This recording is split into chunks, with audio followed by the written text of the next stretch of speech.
and welcome along to the Property Academy podcast. I'm your host, Ed McKnight. And I'm Andrew Nicol. And today on the show, we are talking about the capital growth on a new build versus an existing property. Now, this one comes from a listener of the show who has said, would you be able to give me some thoughts on whether you think a property that was new in 2019 will increase in value as quickly as a property that was a new build in 2020. Now, this is all about the new interest deductibility rules, which are actually about to pass in Parliament. And what this guy is really asking about is if you've got properties that are exactly alike in all other aspects, except one has favourable tax treatment or tax incentives through interest deductibility and one doesn't, will one increase in value as fast as the other?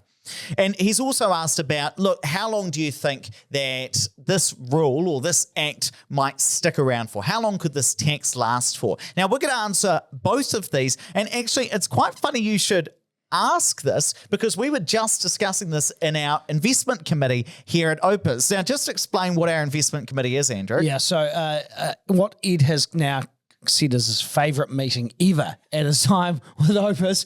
We had an investment committee meeting last week where we sat down, myself, Ed, Vanessa, our compliance manager, and Ian, who's kind of the biggest brain in the organisation. And just for you guys watching this on YouTube, I'll just share my screen and show you Ian.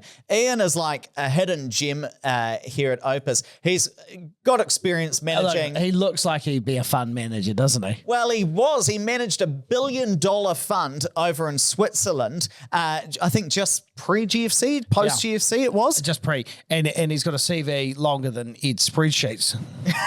And so what we did at our investment committee meeting was we discussed this, and I'll cut to the chase and give you the capital growth rates that we are using here at Opes. But we do believe there will be a difference in the future between a property that has tax treatment built into it and a property that doesn't have that tax treatment. So here's what we are using here at Opes. We're saying, look, new build growth rate in Auckland, 6%. And actually, let me pull up my spreadsheet so everybody can see this as well if you are watching this. New build property in Auckland, baseline 6%. Anywhere else in New Zealand, 5%. Now, that's for a standard property at this stage, right? That's for a standard growth property. Now, if it's an existing property, so if it's got that negative tax treatment, if it's got the tax disincentives from interest deductibility, we knock off 1 percentage point. If it's what we call a yield property, so that might be because it's a dual key apartment, that might be because it's specifically configured in order to get yield, we knock off another 1.5%. And look, we're going to give you all of the caveats behind these because, of course, the market's not going to go up at exactly 6 or 5%, but these are just used for forecasting. But I just wanted to give you these capital growth rates. So give us an example, Andrew, and I'll put into my Excel spreadsheet here, whatever you tell me, okay, and we'll get a forecast capital growth rate that we would use for the purposes of our projections. So if we go Auckland first of all, then the baseline is obviously 6%. And then let's say the tax treatment is it's a new build, but it is a yield property. So therefore it gets negative 1.5 off that 6%. Then the growth rate we would use for projections would be 4.5. That's right. So Auckland baseline 6%. New build, so don't minus anything. Yield, so minus 1.5. Let's change it to so that might be an apartment. Let's make it an existing apartment. Then we'd drop that by a further 1%, and therefore we'd be at 3.5%. So again, Auckland, minus 1% because it's existing, 1.5% because it's yield. We're down to 3.5% for future growth rate projections. Yeah, but if it was an existing growth property, for instance, sweet, Auckland, 6% minus 1 for existing growth, so we leave it as it is. And I think the key thing to remember here is we don't have a crystal ball.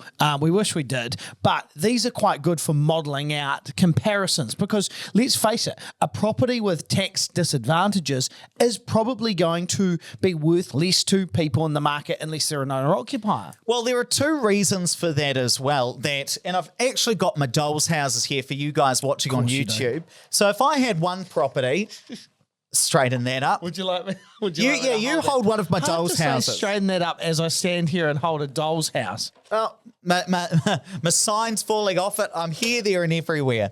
For you guys listening to the audio version of this, you could probably hear the clanking of the doll's houses that we have here. So if we've got one property that has got favourable tax treatment and one that doesn't, and they're exactly the same in all other respects, well, it makes sense that this one here, the one with favourable tax treatment, is going to have a wider pool of buyers, because house number 2, the one that's got tax disincentives, well, an owner-occupier might buy this, but investors would go for the one that's got favourable tax treatment. So it makes sense that this one would be more attractive as property prices grow. The second thing around is really around the cash flow that can be obtained from either of these. You know, one's got a higher level of cash flow, one's got a lower level of cash flow, assuming that they're renting out for the same amount. And if they are similar level of property, you'd expect that to be the case. So of course, this one here with poorer cash flow isn't going to be worth as much. So it makes sense that there would be some difference. Now, let me ask you this, Andrew, while I put my doll's houses away. How much confidence do you have that these are going to be the actual figures? Because, look, I can imagine that anybody who's been listening to the show and hearing us say nobody's got a crystal ball is like, well, where'd you guys get your crystal ball from today? Well, look, at the end of the day, there is no crystal ball, but you do have to have a baseline when you're making forecasting, and this is what our experience has kind of led us to decide. The great minds of Opes have put their heads together to come up with these. And, you know, we've tried to still be conservative. Murray Bridge, for example, in Auckland, the past 22 years worth of growth has been 8.52%. You'll see that on your screens right now if you're watching this online. And we've used 6% because we've just said Auckland as a whole probably gets 6%. So I'm quite comfortable that a townhouse there would probably get 6% over the next 20 years if you held on to it that long. But if you sell it within a period that these tax changes are in force and it is an older property, I do think it will be discounted. 100%. Now, look, of course, from my side as well, we're not saying these will definitely bear the growth rates. And again, you've got to stress test these for a bit. And I just want to give you an example because I thought, well, what would happen if there was 2 properties exactly the same and they were $800,000 and today, and one was a new build, one was an existing property, and let's say one increases at 5% a year and the other one increases at 4% a year. And I wanted to look at, well, what would happen over 100 years? Well, if they're the same value today and there's just 1 percentage point difference in the growth rate, in 100 years, one of these properties, the one with favourable tax treatment, would be worth 2.6 times the one that doesn't. So because of the miracle of compounding capital growth, you know, at least from the forecast, it would appear that this one property, the one with tax treatment, would be worth more than double the value of the one that didn't. Now, that is obviously not going to be the case. You can look at that and say, you know, one with tax treatment is not going to be worth, you know, 2.5 times the one that doesn't. But you just need a basis for forecasting over the next 5, 10, 20 years that you're actually investing, and then realize that, hey, these aren't going to be it, but you've still got to put a number into the calculator at the end of the day. And I guess to answer your question, absolutely, we do think there will be a difference. While this tax regime is in place, there will be a difference to old and new properties. I mean, it'd be kind of like this. Imagine there were 2 types of cars, Holden and Ford, 2 very similar. Now, I'm no good at cars, so I've just chosen 2 off the top of my head. 2 similar types of cars. I'll probably get all the car enthusiasts messaging me saying Ford and Holden are nothing alike. Anyway, imagine one of them, Ford, every time you filled up with petrol, you got a tax rebate on it, but with Holden, you didn't get that. Obviously, it would be cheaper to run. And so therefore, when you sell that property, you'd imagine that there'd be more people interested in it. Yeah, that's an interesting analogy, Andrew. Now, I like that you call it interesting. Obviously, you didn't find it that interesting. No, it was. It was pretty good for something you came off the top of your head. Now, let's answer the second part of the question, which is how long do we think the interest deductibility rules are going to be around? Now, there was a big announcement over the weekend. Christopher Luxon, leader of the opposition and of the National Party, came out and gave his State of the Union State of the Nation address. No, we're not in America. And there was a big announcement. I'm going to play you the most interesting clip from that speech. There's the 10-year bright line test extension, a capital gains tax by stealth. Then there's the removal of interest deductibility on rental properties, a tax on kiwis who've worked hard and put their life savings into a rental. And then there's the new 39% top income tax, which is a boon for tax lawyers and accountants, but betrays this government's attitude to ambition and will make it harder for us to attract top talent to our shores. So here's my commitment to you. When I become Prime Minister, I'll reverse Labour's tax grab. National will repeal each of these tax increases implemented by Labour.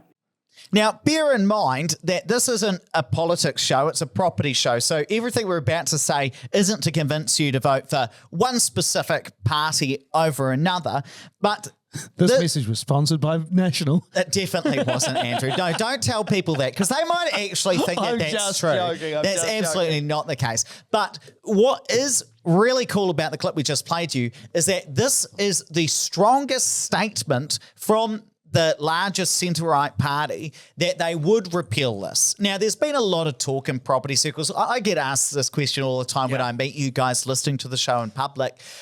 But this is the strongest statement we've seen in a long, long time, and especially from the new National Party leader, since there was a change there, that they are very focused on repealing the interest deductibility regime. Now, this does not mean that Chris L is definitely going to become the Prime Minister and will definitely change the system once he's in there, but it is a good sign. So what I've just listed out now, and I think what we should go through, Andrew, is this a reason for people to get really excited? And then also, what are the reasons why you want to temper your expectations as well? Well, when I heard it, and I'm sure as a lot of property investors would have been excited with this, a shudder went down my spine as I thought about all the tax savings potentially on the cards. But the reasons to get excited, well, Christopher Luxon actually has got a pretty good shot at winning. The latest Taxpayers Union poll showed 57 seats for National and ACT together and 62 for Labor and Greens, and we're still a year and a half out from the election. So there's some great momentum in that side of the House. Reasons not to get your hopes up too much. It's not official policy yet, and it does require him to get the top job. So what I mean by that, let's say he doesn't win the next election and then he gets rolled, he gets replaced. At the moment, if you go onto the National Party website, it doesn't actually say, or at least when I checked a couple of hours ago, didn't actually say that this was National Party policy. So if he got rolled, there is a chance that the next leader doesn't necessarily follow through on that commitment. And look, just remember, polls are just that. They are just polls. And this is an improvement on previous polls, but again, the election is still a year and a half away, so a lot can happen in a year and a half. And even on the existing polls, National and ACT couldn't govern based on the Taxpayer Union Courier poll. And also, look, this isn't locked in.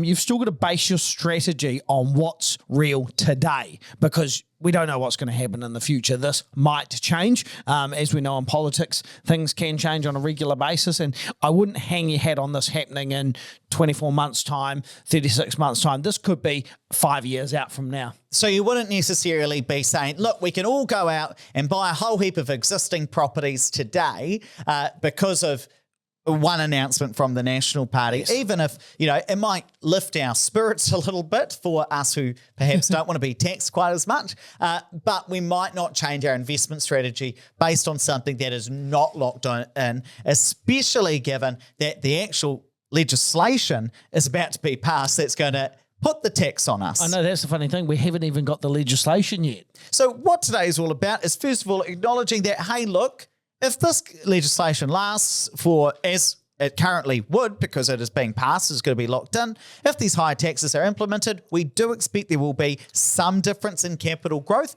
We've given you as well, what we're using for the basis of our projections and what we're using for the basis of our financial decisions when we are running the numbers here at Opes, and then also the thoughts on, how long might it last. There is a chance that it could be gone in 3 years' time.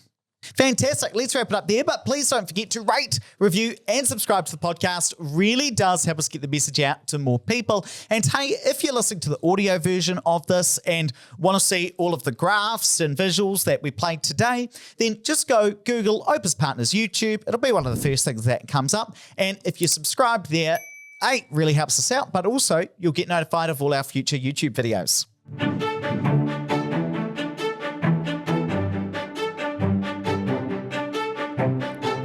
listening to the Property Academy podcast. I'm your host, Ed McKnight. And we're going to be back again tomorrow with even more daily strategies, tactics, and insights to help you get the most out of the New Zealand property market. Until next time.